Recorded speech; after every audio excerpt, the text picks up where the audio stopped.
as leader of the X-PENSIVE WINOS, the brilliant band behind Keith Richards' acclaimed solo career. For the next 2 hours on this Keith Richards edition of the Timothy White Sessions, we're going to be joining Keith and his band for an unprecedented studio performance and interview session, taped live in Manhattan on the final night of rehearsals for Keith's 1993 U.S. tour. The tour, of course, is in celebration of his third solo album, entitled Main Offender.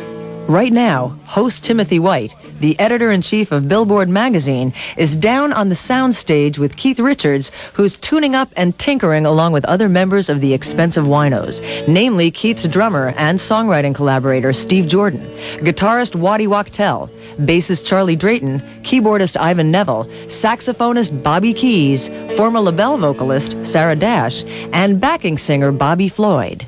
So prepare yourself for 2 amazing hours of live performance excitement, including renditions of highlights from Keith's solo albums and the world radio premiere of a new live arrangement of the rock classic Gimme Shelter, plus some Keith rarities. We'll hear all of this and more as Keith Richards and the X-PENSIVE WINOS kick off their 1993 Main Offender U.S. tour by inviting us to this one-for-the-road performance and interview event.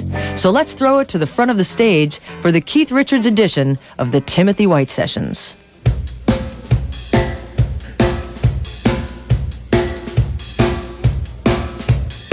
I'm Timothy White, and this is a Keith Richards and the X-PENSIVE WINOS edition of the Timothy White Sessions, coming to you live from the grave and gritty heart of New York City. Keith, we're going to go into a tune now from your Main Offender record. A little song. During the writing session, the phone kept ringing.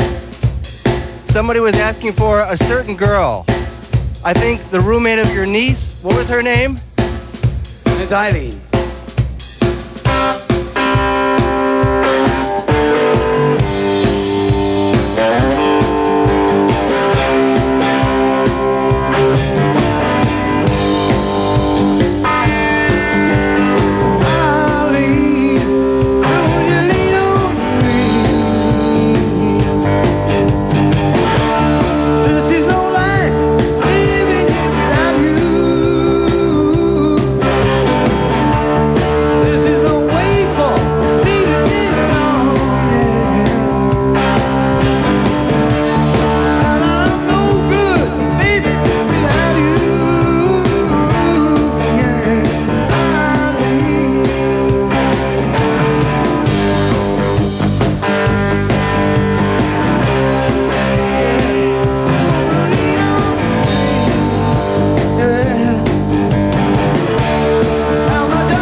Eileen, Keith Richards, and the Expensive Winos, live here from New York City.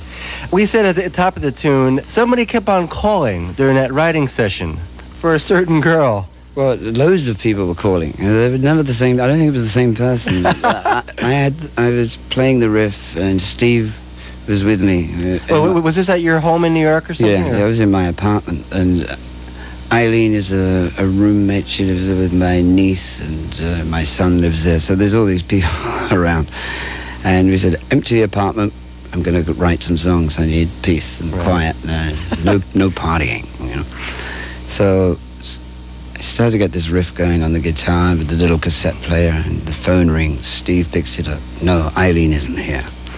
This goes on, to cut it short, goes on 6, 7, 8 times. And after about the 8th, 9th phone call, I looked at Steve and I said, you know what this song's called? You know, it's got to be Eileen. It's so funny. I mean, just these things name themselves. They do. They're the good ones. You've made some adjustments structurally from how you did it, the studio version, and how you're going to do it on tour. Oh, it'll probably change some more. But people switch around in this band and things. I mean, people are very versatile. It's a very kind of fluid sort of a thing. I think that's what I learned when the WINOS went out on the road the first time 4 years ago. I suddenly realized that, well, okay, there's 5, 6 guys in the band, but everybody plays something else, and some of them are 3, 4 different instruments. And this is one of the strengths we have here, is to be able to get different textures, jump around. If I walk out the studio on a WINOS session, for 5 minutes, take a phone call, I come back and everybody's on another instrument and say, okay, carry on. Do you think that's a strength also in terms of writing the songs, that people can trade off and think out loud with that kind of ease and capability? For sure. It's the more freedom there is in a band for everybody to get their ideas in, and to walk in preconceiving things is just a disaster. It's not what this music's about. You've got to have enough room in anything you want to do for other guys to sort of say, well, it could go, how about this, you know, and let it grow. It has to. All I come up with is the ideas, the kernels, and then we start to work it. You know.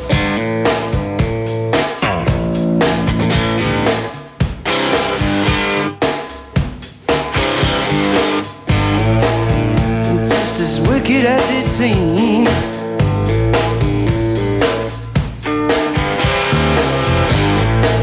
they're just a run out of dreams.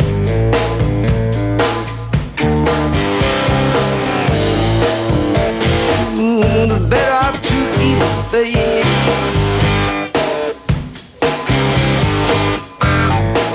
So one time too much.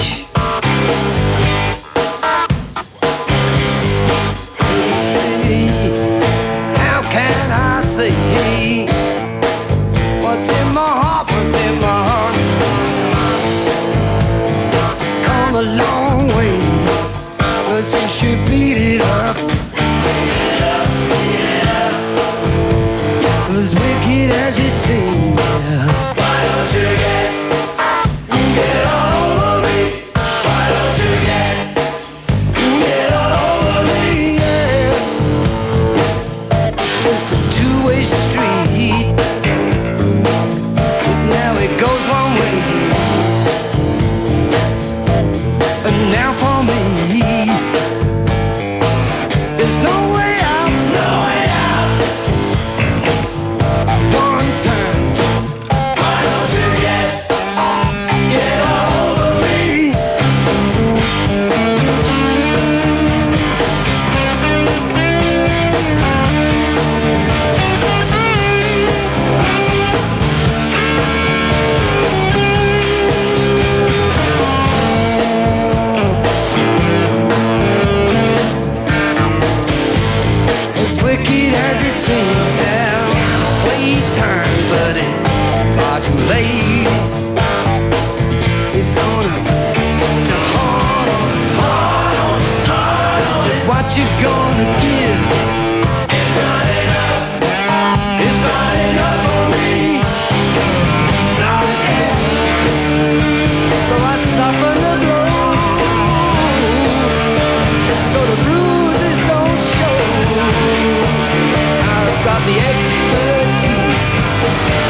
This is a Keith Richards edition of the Timothy White Sessions here with the Expensive Winos, getting ready for their second world tour. We all remember the first one, which is immortalized on the Live from the Hollywood Palladium album. Such a great record, Keith. I mean, one of the best live albums of all time, really. Oh, Tim, thank you. You know, because it was an accident that it came out. You know, everybody had to persuade me, and the rest of the band. But when I look at it now, and I listen to it, and I say, yeah, maybe you're right. It's a wonderful document. It really is. And actually, you've succeeded in cooking up your own sound now with the band. Even in terms of, say, the first appearance on the radio, Wicked as It Seems, people were saying, Keith has got a new record out. I mean, there was no doubt in people's minds that the Winos had made another record, and this was the first shot from it. It was great. Yeah, to me, it's a total miracle to have another band, and I can work with the same guys again, because a lot of what I do depends on everybody knowing each other real well. Yeah. Yeah, and I think you really value that rapport. Really, yeah, because otherwise you have to start up and build, you know, if you wanted to, and which I wouldn't, to work with other guys and that starting again thing is like, that hampers you, you know, to be able to sort of get things to grow. Yeah. But what's interesting about the Winos sound, there's a lot of space around it. There's a lot of playing with time and playing with the rhythm. Yeah, there is. That's what we do, because if you write something, you say, well, I don't want to make it too straight. And you say, how can we shift things around? And once you start looking for that, amazing areas open up. Keith, let's talk about a song you're working on here in rehearsal now from your first solo record, Take It So Hard. And you've got your infamous Telecaster cradled in your lap here. Actually, tell us a little bit about the Telecaster first, because this dates back to Exile on Main Street, doesn't it? It dates back a long way. I mean, it's been with me so long. I've really lost count of when I got it. But if you when you take it apart to look at it, and I only really found this out thanks to my friend Pierre here the other day. March the 19th, 1954, and a chick called Mary wired it. So, hey, Mary. So when you take the plate off, that information is inscribed inside? Yeah, written in pencil, yes. So this is a female guitar, then? They're all female, Tim. They're all. That's the attraction. This is true. This is true. It wouldn't be half as interesting It's the shape of the thing. if you couldn't count on that. For Take It So Hard, why don't you give us an idea of like the core riff that you built the song from? Oh, well, that's fairly simple.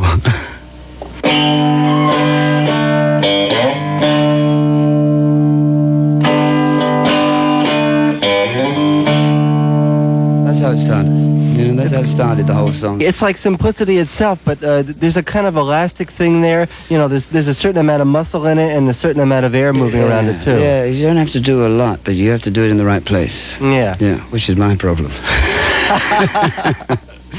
Well, let's go now to a live version of Take It So Hard, Keith Richards and the Expensive Winos, live, just for us, from New York City.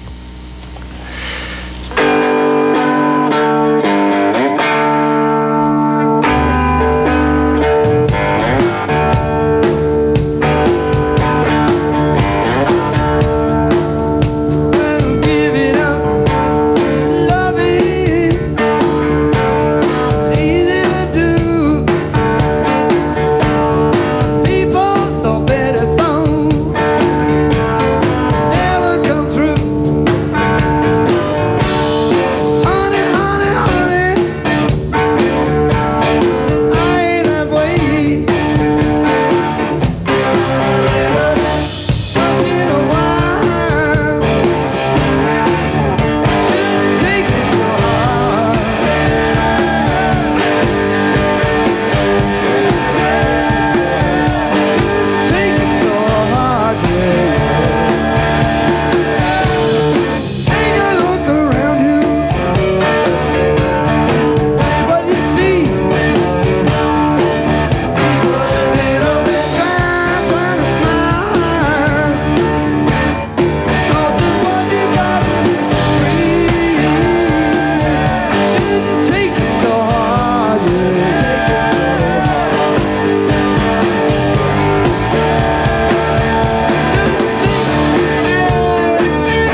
Take It So Hard, live here in the studio in Manhattan just for us. Keith Richards and the Expensive Winos playing the radio favorite from his first solo record, Talk Is Cheap.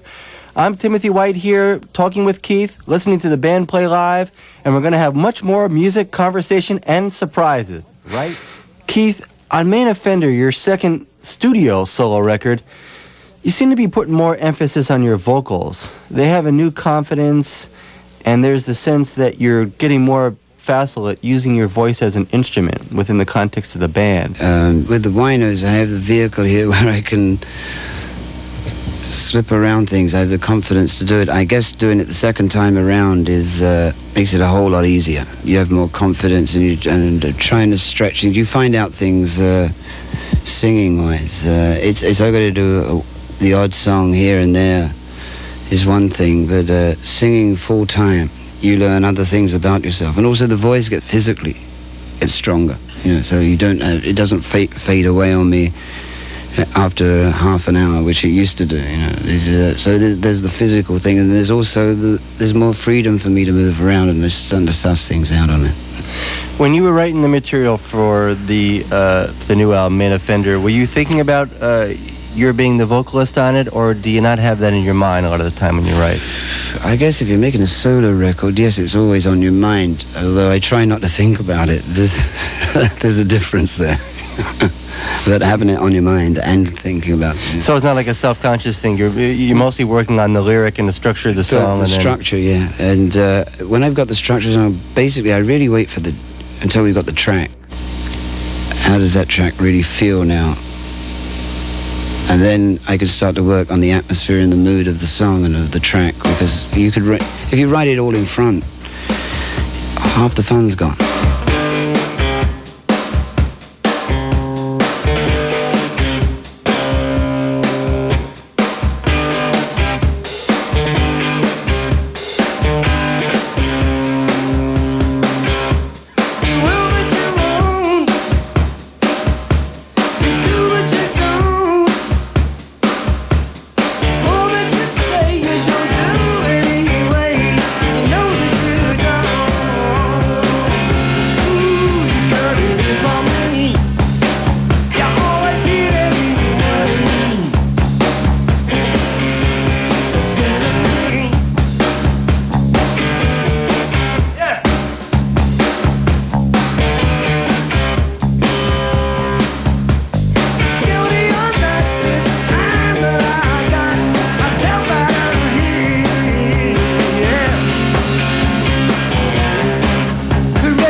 Will But You Won't, another Keith Richards-Steve Jordan collaboration from Keith's new Main Offender album.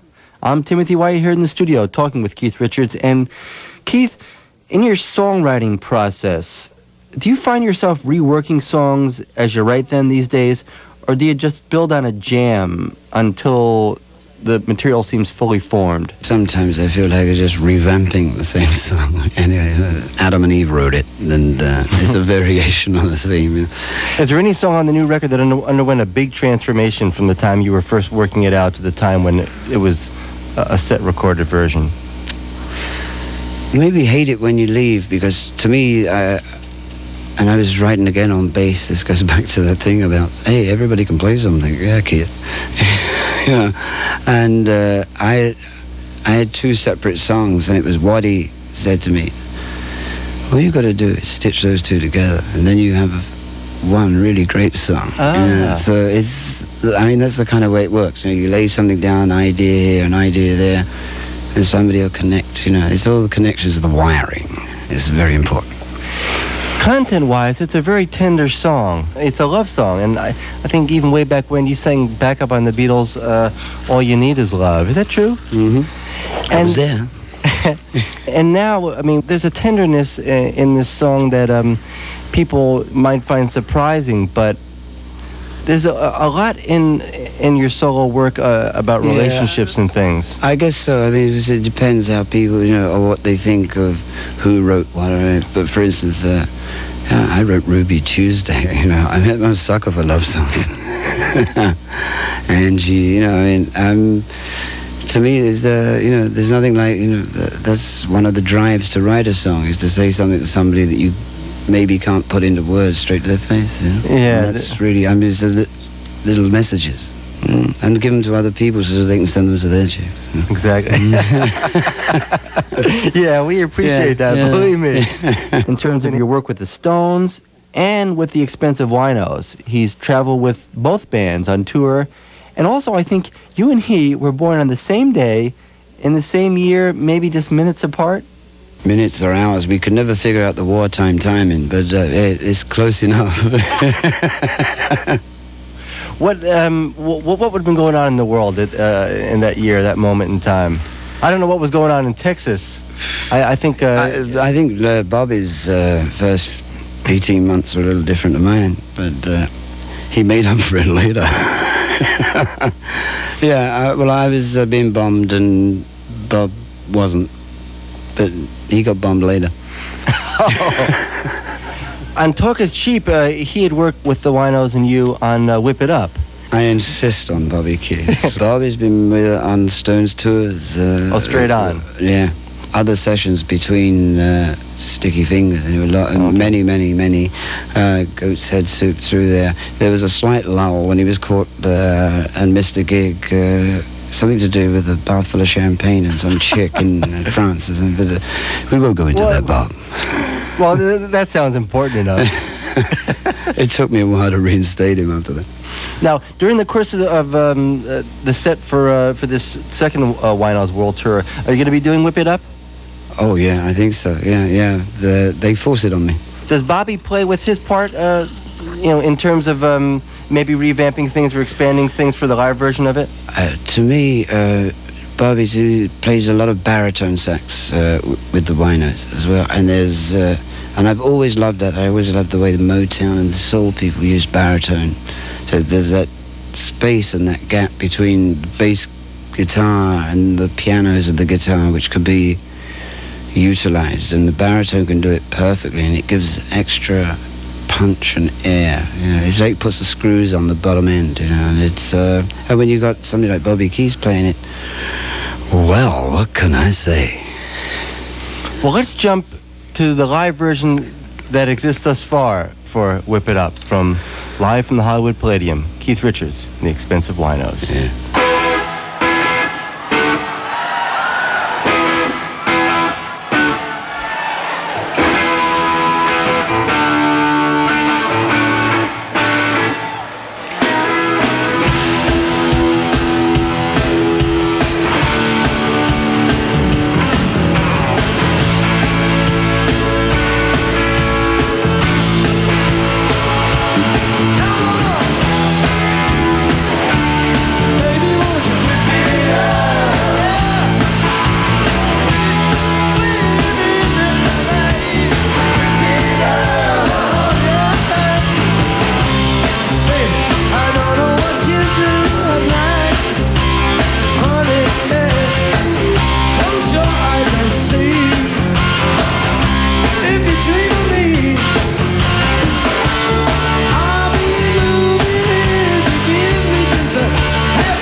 Keith, on the new record, there's a very soulful feel to it. I mean, I hear a little bit of chess in there. I hear a little bit of Stax in there.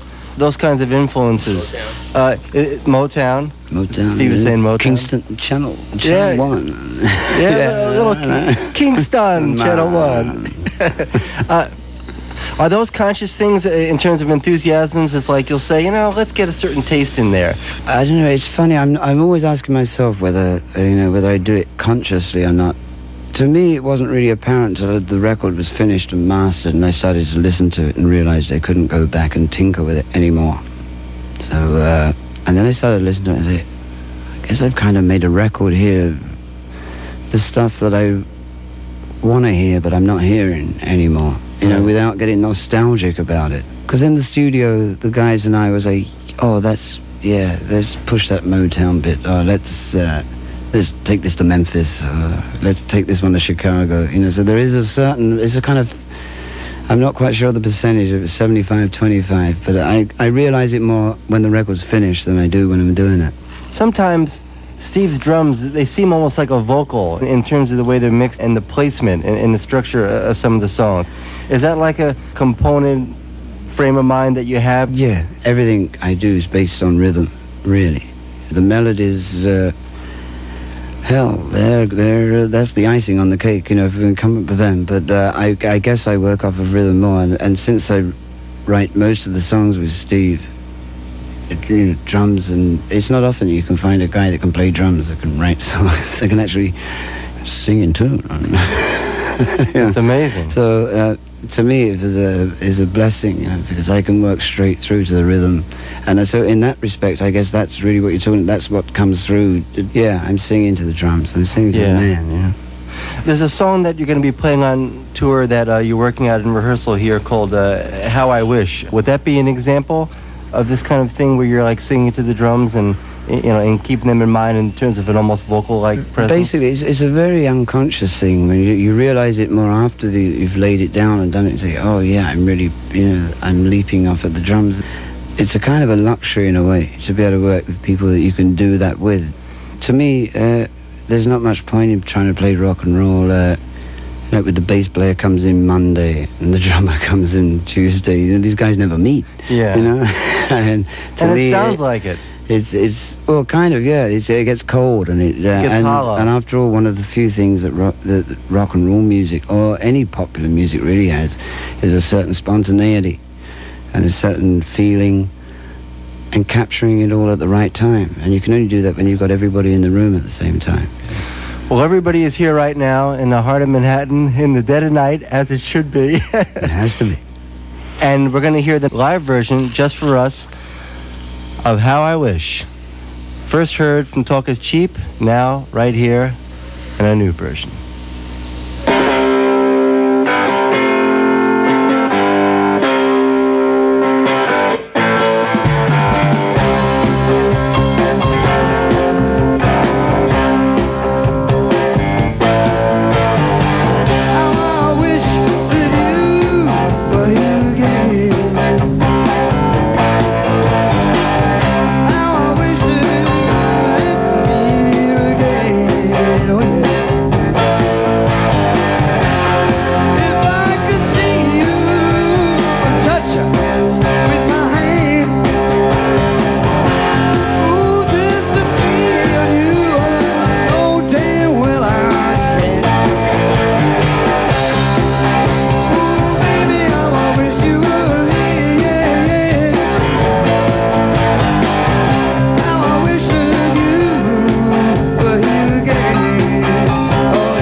captured live in this one-of-a-kind dress rehearsal edition of the Keith Richards and the Expensive Winos Timothy White Sessions. We're going to be back in a moment with some bonus sides, some special rare tracks, and much more live music from Keith and the band after these words. Keith, we were talking about rhythm and a kind of rhythm dialogue that you have with the band and things, and I know that you go way back in the alley in terms of being a reggae fan. You have recorded in Kingston many times over the years. Many times. Many times. Man. You cut with Peter Tosh. You work with Bike Uhuru, Max Romeo, Ziggy Marley. Cyan Roby, yeah. That's right. And you have a smoking track on the new Main Offender record, Words of Wonder. Yeah. Let's talk about how that got cooked up and maybe the germ of it. This goes back to why do you take guys on the road and work? Because the Winos became a band on that first tour. You can't become a band in the studio. You find out a band on the road, you know, when there's no take twos. Right. And on that tour we did Too Rude, which is the reggae track that I did on Dirty Work. Right? And That's I right. said, and I'm playing this song like for 3 or 4 weeks live, and what I have here is also a great reggae band. You know, and then we took it through the usual evolutions, but it was that was the one. The minute that Waddy said, "We've got it, man. That's the one." You know, It's great. It's almost like a dub-wise groove. it is. you know? It's that classic '70s reggae that you don't get no more. You know? I know. See, it's the good stuff. It's like that conscious reggae, you know? It's got that sort of Yeah. interior dialogue. See, reggae really didn't evolve until the very early '70s. So, I mean, I was well versed in ska and rocksteady, which were the forerunners of reggae. Right. But it so happened that after the Stones had cut Goat's Head Soup, which we cut in Kingston, I stayed on. And I stayed on for about a year. And in that year, that's when Catch a Fire, Bob Marley's first international album came out. He'd been working as long as I have in Right. Jamaica, but that came out. Harder They Come, Jimmy Cliff, that came out. There was something palpable in the air. There was this music, you know, they found something, and it was in the air. Everybody knew it, and I was so fascinated by it because it reminded me so much of the kind of feeling that was in the air in London 10 years before, in '62. There's something happening. There's something happening, and everybody was aware of it. You could feel it in the streets. You could feel it in the store. You could feel it. There was something happening, and I guess that's what really hooks me on it. There's a funny thing about reggae anyhow. It's like the news. It's like the newspaper hitting the streets. At its best, yes, it certainly is. Yap, yap. Yeah, babe, I'm out of here.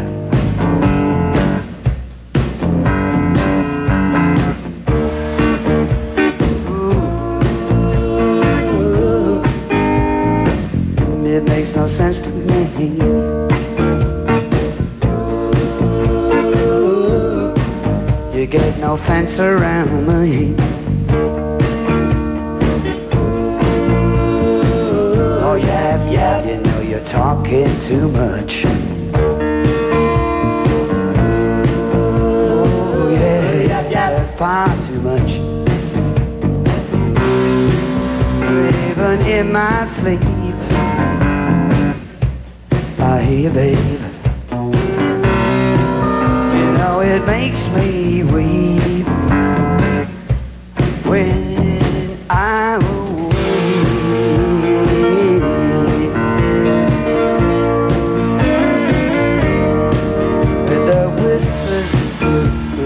baby, I hear the echoes around the block.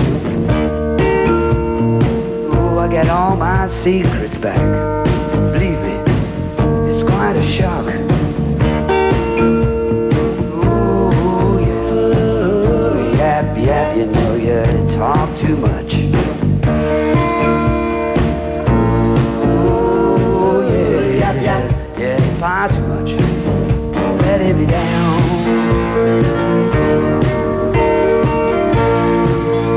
With that switchblade tongue, baby, it's working me over and over and over and over. Yeah, so what's your message, babe? Come on. you can talk to me.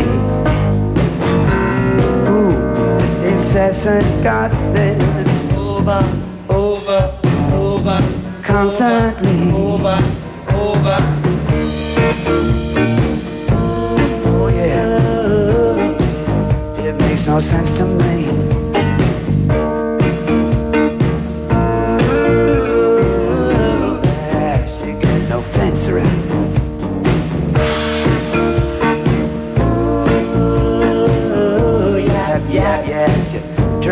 Driving me. Ooh, yeah, driving me out of here, yeah.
Keith Richards and Band live playing Yap Yap as no one's yet heard it before, in rehearsal for his U.S. tour about to begin.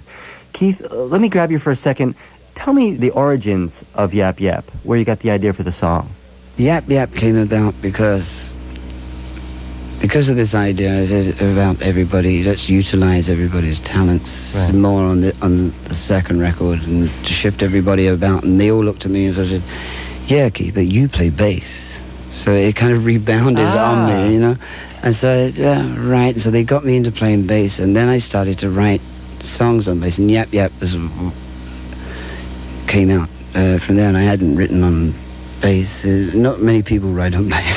But, had you written on bass before? Yeah, ever? yeah. I had, I think, Let's Spend the Night Together, and but way back, you know, and so they turned the idea back on me, you know. So that's great. So they set up these little challenges for you, too. That's great. Yeah. Keith, another song on the new record, Main Offender, is one that features Sarah Dash, who has also been a wino. Been a wino. No, well, has also been a member of the Winos from moment one. I'm talking about Body Talks. Yeah. Great, subtle vocal there. Was that song written expressly for her? Was she in on the process of it? How did that go? This is one of those amazing things that happened. Body Talks was one of the first riffs we had down for Main Offender, and we cut the track last December. Pretty much honed it down. I said, there's something missing, and this should be more of a conversation, this song. And I think it was Steve. Let's bring Sarah in. And she just walked in the studio and did that in one take, and suddenly there it was in stereo. I mean, she wrote the other half of the song. Boom, on the mic, boom. So that's it. That was the piece that was missing. Miss Dash, the only female that could possibly be a wino. But you see, I've known Sarah since she was 15. No kidding. And Sarah just joined Patti LaBelle and the Bluebells for a tour, and she had a chaperone. Even she was allowed out for the summer vacation to do this tour, and they called her Inch. Then she was compact, neat, tiny. She was on a package tour with the Stones way back when. Would that have been the way? Yeah, with the McCoys. 65, yeah. I mean, we go way back, and always had an affection for each other. She's easy to talk to.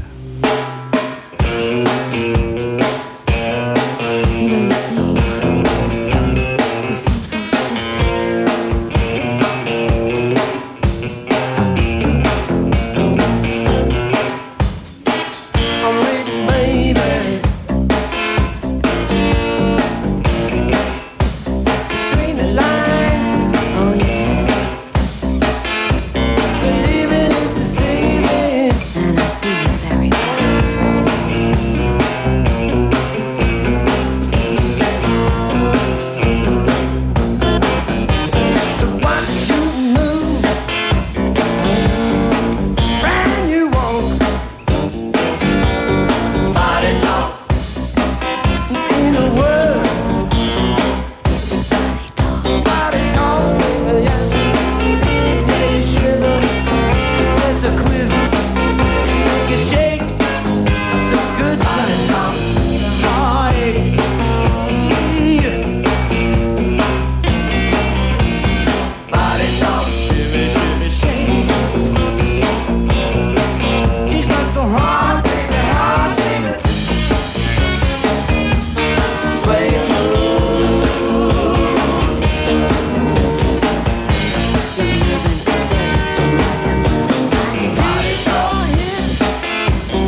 Keith Richards and sexy Sarah Dash from his Main Offender LP singing Body Talks. As Keith says, she's easy to talk to and easy to listen to.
You.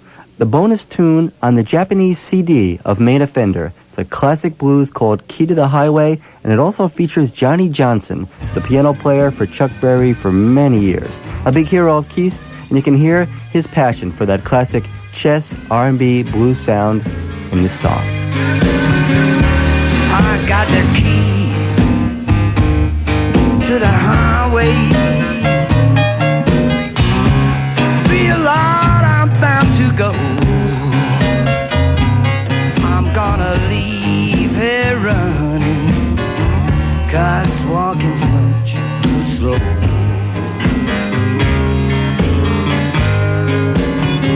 I'm going back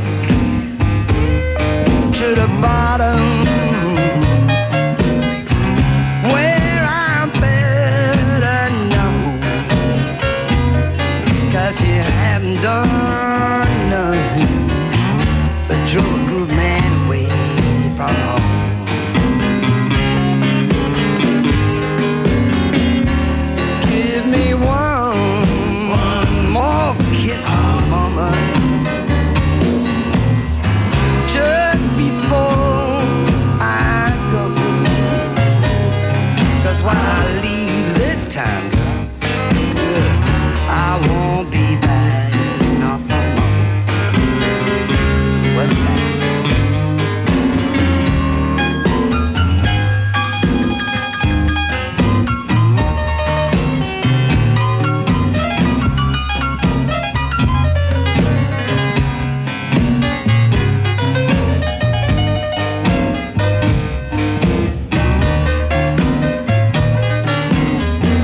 this highway until the day I die.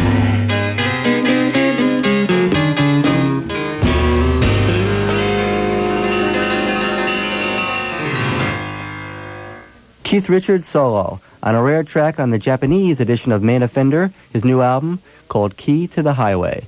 That's a rare blues with Johnny Johnson, the R&B great, used to be with Chuck Berry for so many years, on keyboards. Keith, when you were with the Stones in the old days, in the early days, if you guys had been described as a rock and roll band, that would have been a term, a description I don't think you guys would have agreed with, right? No, we were R&B. Yeah. We were very young and we were fussy. To us, no, we were very anti-pop and anti-fame, and the show business aspect of it never appealed to us. We were sort of crusaders for the blues. So if we can turn a few people on to, like, the stuff, you know, Jimmy Reed, Muddy Waters, Howlin' Wolf, Elmore James, that was our mission in life for those first couple of years. And suddenly you're famous, and then you get the opportunity suddenly to work in these places and meet the guys that you'd never expect to meet, you know. Who, I must say, they were all gentlemen. Muddy Waters I first met painting the ceiling of Chess Studios when we first walked in there, you know. Unbelievable. You might like to meet this guy, and there's Muddy with white paint all over his head. This is Muddy Waters, you know, and we're walking in to record in his studio, you know, and, oh boy. In talking about the blues and in talking about all these kind of bloodlines and things that have gone into your music, and it was never a pop sensibility, it was more than that. Is there a certain riff that you can recall, a certain blues riff that was a favorite one? I heard you guys vamping on the blues before when you were rehearsing and things.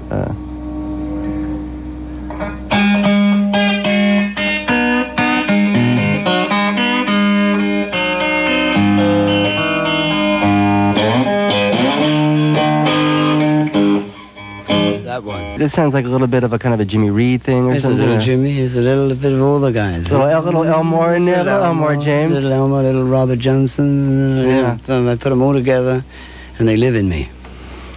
And by 1986, around the time of the Stones' Dirty Work album, you felt you wanted to have a musical life of your own. Do you remember what incident actually triggered your solo career? Suddenly, Aretha Franklin called me up and said, do you want to do Jumpin' Jack Flash? Ah, right.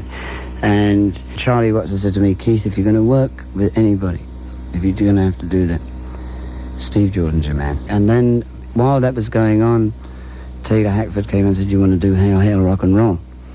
That Chuck Berry tribute, which became the Taylor Hackford movie. And Steve said, can I do it? And I said, no. One of the nearly most fatal mistakes I made in my life. The idea of putting a band together for Chuck Berry, I got to have time to think about this. I don't, you know, whoa, that's a tough order. So I went down to see Chuck and we talked about it, and then he said, let me show you a video. And he put on this video. It was of Rock and Roll Hall of Fame. And you couldn't see who was playing behind him, but he said, do you hear that drummer? I'm going, oh my God, it's Steve Jordan. No kidding. So, can I use your phone, Chuck? There was an omen. You still want to do it, Steve? Yeah, thank God. Well, obviously a labor of love to boot, too. Oh, yeah. Had to be. Anyhow, a good track that would sort of bring all these forces together in terms of your love for Chuck, your bond with Steve, and even other little subtleties, too, like, you know, Johnny Johnson, Chuck's killer keyboard player. That's the other man I wanted to get in. There's a great track on Talk Is Cheap. Your first solo record was called I Could Have Stood You Up. Yeah. It's got everybody in one place. Let's hear it right now. Keith Richards, The Expensive Wino.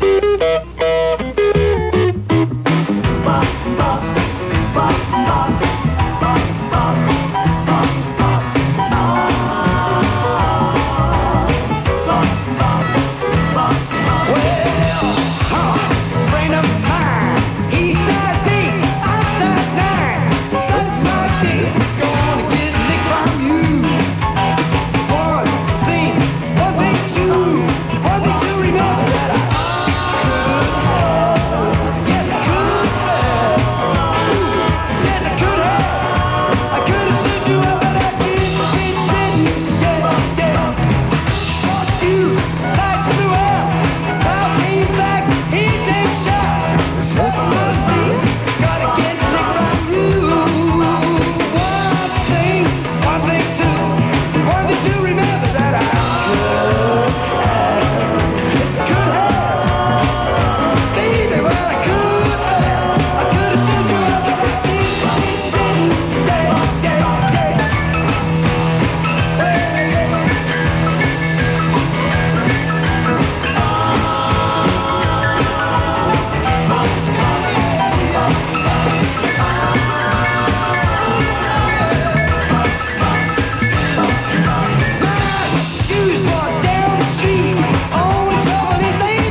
I Could Have Stood You Up, Chuck Berry style rock and roll from Keith Richards and the Expensive Winos from Keith's first solo record, Talk Is Cheap.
back here for a final segment with Keith Richards and Band. And Keith, a quick question before we go to this next live performance. There's such a sense of heritage in your music. I mean, you've traveled the roads that your heroes did and have such an affection for rock and roll and blues and R&B traditions.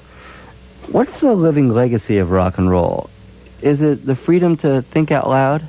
Yeah, get out of the business and just get into the fun of it. It's a matter of the joy of working with other people and being able to turn yourself into one thing.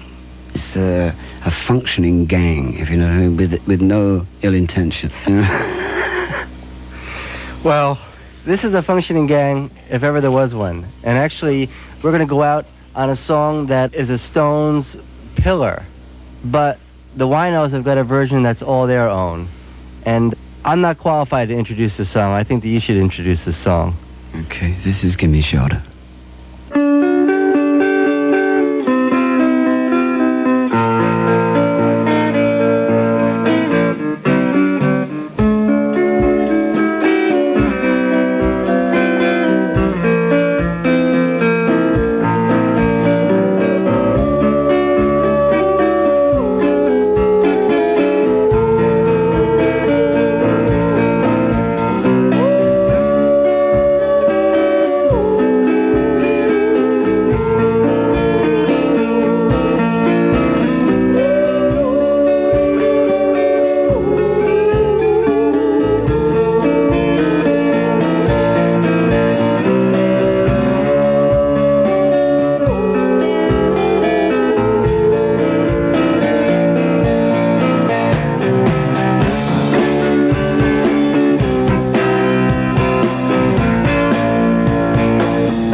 Keith, I want to thank you.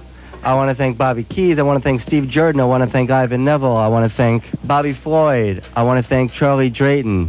I want to thank Waddy Wachtel. I want to thank Sarah Dash. I want to thank all the people that go into making up this crazy gang, the Expensive Winos. It was so wonderful to let us in on your rehearsal for your second world tour.